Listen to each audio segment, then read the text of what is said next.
যেদিন বিধায়ক মহিলা আমাদের শিউলিদি যেদিন বলবে, ব্লক সভাপতি যেদিন বলবে, এই হুমকি চুমকি বন্ধু আর থাকবে না, হুমকি চুমকি দেওয়ার মতন কেউ থাকবে না। কিন্তু আমাদের নেত্রী মমতা ব্যানার্জি তিনি বলেছিলেন যে 34 বছর বামফ্রন্টের অবশাসনের পর যে তোমরা নজরুল গীতি শোনাও, রবীন্দ্র গীতি শোনাও, সেই গীতি এখনো বাজছে বন্ধু। কিন্তু 2021-এর আগে সেই গীতি বাজবে কিনা সেইটা ঠিক করবেন আপনারা।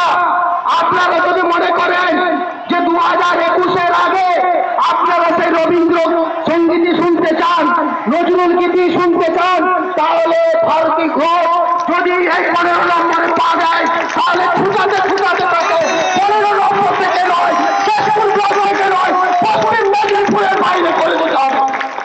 আর আপনারা যদি মনে করেন যে না, আপনারা কেশপুরকে অশান্ত করতে চান, আমাদের নেত্রীর কথা মতন আমরা চুপ আছি। কিন্তু যেদিন নেত্রীর অর্ডার রফিক সাহেব চিত্তবাবু বা বিধায়ক বা ব্লক সভাপতির মাধ্যমে চলে আসবে, জেনে রাখবেন যে পতাকাটা এখন চোখের সামনে দেখতে পাচ্ছি, সেই পতাকাটা কিন্তু থাকবে না, থাকবে না, থাকবে না।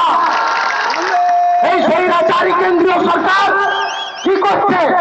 আপনারা সবাই এখন নেটের মাধ্যমে আপনারা সবাই মোবাইলে ইউটিউবটা সম্পর্কে জানেন। আমি শুধু ছোট্ট একটা কথা বলতে চাই। আপনারা বলবেন যে গুজরাট দাঙ্গাকারী কেন আমরা নরেন্দ্র মোদী ও অমিত শাহকে বলি। বন্ধু জেনে রাখবেন, দাঙ্গা হলে কিন্তু আপনার ঘর পুড়বে, পাশের ঘরটা পুড়বে না, এর গ্যারেন্টি কিন্তু আপনারা দিতে পারবেন না। আপনাদেরকে বলি, ইউটিউবে যান, বাবু বজরঙ্গীর স্পিচটা দেখুন, মায়া কোটলানির স্পিচটা দেখুন। বাবু বজরঙ্গী মায়া কোটলানি বলছে যে যেদিন গুজরাট দাঙ্গা হয়েছিল তার আগের দিন রাত্রে নরেন্দ্র মোদী তৎকালীন গুজরাটের মুখ্যমন্ত্রী সে নির্দেশ দিয়েছিলেন প্রতিটা পেট্রোল পাম্পে যে পেট্রোল দিয়ে দাও, ঘরগুলোকে যত জ্বালিয়ে পুড়িয়ে সরকার করে দেয়। তৎকালীন এসএন জাফরি একজন সাংসদ, দাপুটে সাংসদ গুজরাটে, সেই এসএন জাফরিকে পুড়িয়ে হত্যা করা হয়েছিল। এই হচ্ছে সেই স্বৈরাচারী নরেন্দ্র মোদী, গুজরাট দাঙ্গাকারী নরেন্দ্র মোদী। ভারতীয় জনতা পার্টি আপনাদের মধ্যে বিভেদের একটা গেম খেলছে, নিজেদের সাম্প্রদায়িক উস্কানি দিয়ে একটা দাঙ্গা লাগানোর চেষ্টা করছে।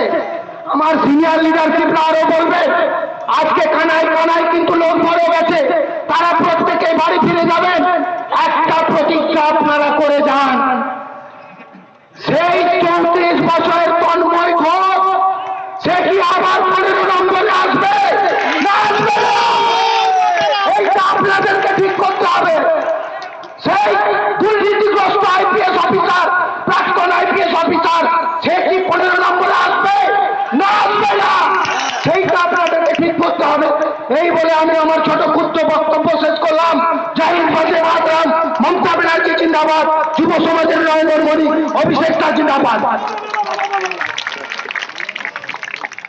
অশেষ ধন্যবাদ।